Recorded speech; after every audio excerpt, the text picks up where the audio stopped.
Hey guys, it's Forx from EZ, and I'm here today with a video explaining the puzzles in the first new raid added to Zenith, called the Furnace. Once you've queued up with your party and entered the Furnace, the first room is pretty simple. All you have to do is fly across the pit of lava to the door on the other side. At intermittent intervals, fire will rise up out of the lava, creating updrafts that allow you to glide across. Go through the connecting room and enter the following room. In this room, there are 4 pressure plates that need to be stepped on, causing the green particle effects to appear vertically. You are done with the pressure plate when these particle effects disappear. One of the pressure plates is in the far right corner of the room. The next is underneath the central platform. You can see the recess that you have to enter to step on it from the plate that is in the far right corner. One of the plates is in the back right corner of the room, and it will be to your right as you enter the room, but it is raised up. There is also one in the back left corner of the room, which would be on your left as you entered the room, and it is also raised up. After all 4 of the pressure plates are done, a door opens, and you can continue on to the next room. The next room is an L-shaped corridor that you can just glide through to the next puzzle room. This room has 7 large skulls in it. There are also red staff-looking objects that are attached to the floor. These red staffs spawn smaller skull orbs. Each of the skulls needs to be fed 1 orb. After it has been fed, the skull's mouth will shut and a small white number counter near it will tick up from 0 to 1, indicating that it has been fed. There are also air tunnels that you can put the skull orbs into in order to transfer them. Alternatively, you can just carry them.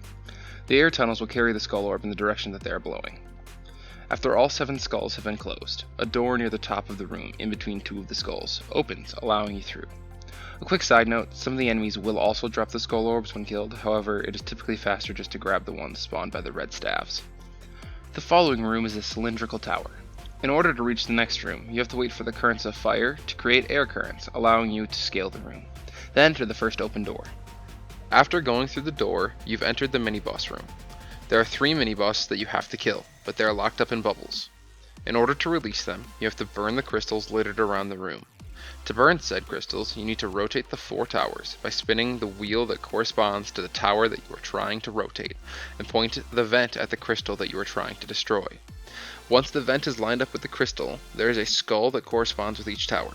Feed a skull orb to the skull that corresponds with the tower that you have correctly lined up with the crystal, and the crystal should be destroyed. Once all of the crystals are destroyed, you should have access to the 3 mini-bosses that you have to kill in order to progress. Take them down one by one, and return out the same door that you entered by. After re-entering the Cylindrical Tower, more vents should have turned on, allowing you to fly upwards again.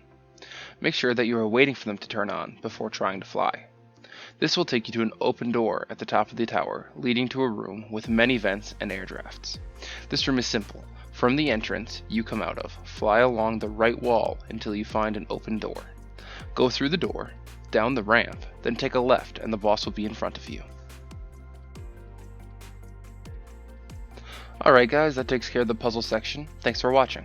I'm going to throw it to my friend Gergen to cover boss mechanics now. To start off this fight, Vulcane should be tanked to the north side of the platform so that they can avoid multiple mechanics throughout this fight. One of the first 2 mechanics that Vulcane may use in this encounter are a boulder cleave, where he destroys the ground in front of him, which you'll need to avoid, and a double swing, which you can use God Hands for if you're tanking, or just step to the side and avoid it. After this, several mechanics may occur. One is a knockback from the boss, which will cause all players to be knocked back a set distance, and this distance is pretty far, so you don't want to be standing on the edge of the platform, and you may want to stand behind the boss so that you can be knocked back in a safe manner. The boss may also start throwing boulders at the player with the primary threat if they are too far away from the boss. This means that the player with primary threat should stay close to the boss at most times. Another mechanic that may occur during this fight is a stack mechanic where the primary threat is targeted with a large AoE puddle.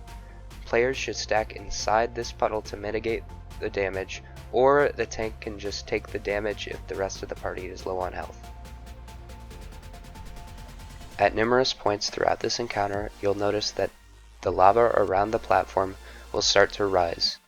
This may mean that the boss will start to telegraph a large AoE, and the only safe spot on the platform since the boss is being tanked in the north, is the ledge on the south. Players will need to go into the ledge on this south part to avoid a large lingering AoE that will persist for a few seconds.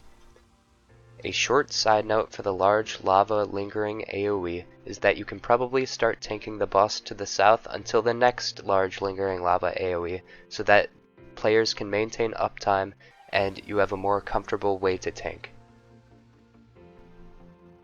Another mechanic that may occur while the lava is up is a rotating set of conal AoEs with a point blank AoE in the center. This will always rotate counterclockwise, and you'll want to position yourself in a manner so that you can avoid all of the conal AoEs. This may be followed by a fire single conal cleave, which will deal a large amount of damage to anything in its path. The last mechanic that you may find in this encounter is a large erupting lava raid-wide AoE. This mechanic may be avoided by flying away from the arena and then back in, but since it doesn't do a lot of damage, it's probably best to stay on the arena and take the damage. Thanks for watching our guide on the Furnace Instance Raid. Next up, we'll be heading into the depot. Thanks and bye.